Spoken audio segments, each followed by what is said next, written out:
best possible gasp of that race. Little Trek celebrate a colossal chase. Stage 5, in theory, another opportunity for the sprinters. 178 quite testing kilometres from Genoa over 2 categorised climbs to Lucca. Sun shining in the port of Genoa as the riders signed on. Tadej Pogacar, this time clad all in pink with pink shorts to end that controversy. And when the flag dropped, the attacks started. Eventually, a 4-rider breakaway got clear, but not by much, including Cofidis' Simon Geschke and Lewis Askey of Groupama FDJ.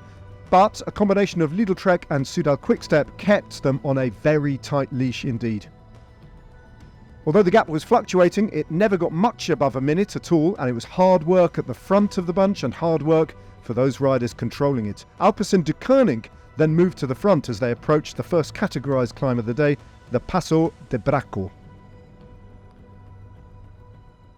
On that climb then, a number of the heavier sprinters, including Tim Merlier and Fabio Jakobsen, were put into difficulties as Alpecin de Koning drilled it on the front on the long, shallow climb.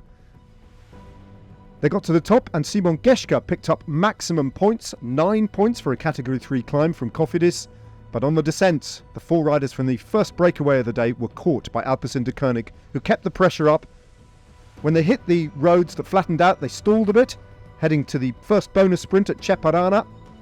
And it was a battle between Caden Groves and Jonathan Milan, and it went the way of Alpecin de Koning's Caden Groves. Olaf Koy picking up second place at that sprint at the Maglio Ciclamino, having to settle for third.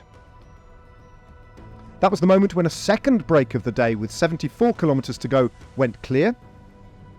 Polticometa's Andrea Petrobon picked up maximum points at the Intergiro at Luni. And then there was a sprint for the minor placings that once again went the way of Caden Groves, with Jonathan Milan boxed out of the major places and down to just 1 point. They were heading then to the final bonus sprint in Camaiore and started to pick up a tailwind with a minute's advantage. Benjamin Thomas leading the group of 4 riders, working well together through the final sprint of the day.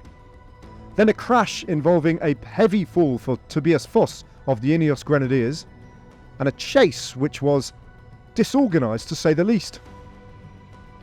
The Montemagno climb was the last obstacle on the run-in to Lucca. They picked up a tailwind, and a 50-second advantage became a 40-second advantage, but no less than that.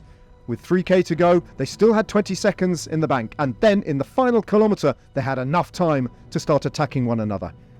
Thomas, but what a move from Pietro Bon. It's a long, long way out. Valgren hesitates. Paleni, Thomas, and he's gone. He's gone. The man from Polticometa has launched a big, big raid a long way out, and he might be very difficult to catch. They were all looking at one another. Paleni then trying to bring him back, and are they just pegging Pietro Bon back? The bunch are nowhere to be seen at the moment. They're out of sight. It's going to be one of these 4 riders, I think. Pietro Bon beginning to tie up. Valgren and Thomas, watch out for his speed. They're coming in.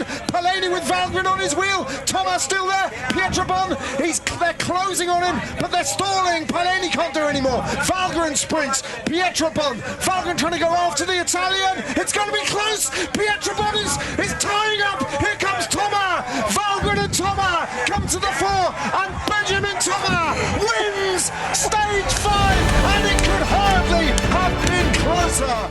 A brilliant victory for Benjamin Thomas, his first at the Grand Tour, his first ever World Tour stage, ahead of Michael Valgren, Pietro Bon and Paleni. An uneventful day in the general classification, the top 10 much the same, and Jonathan Milan, despite his frustrations, extends his lead in the Maglio Ciclamino. No change either in the major placings in the King of the Mountains competition or in the white jersey competition, where Kian Uterbrooks still holds the lead.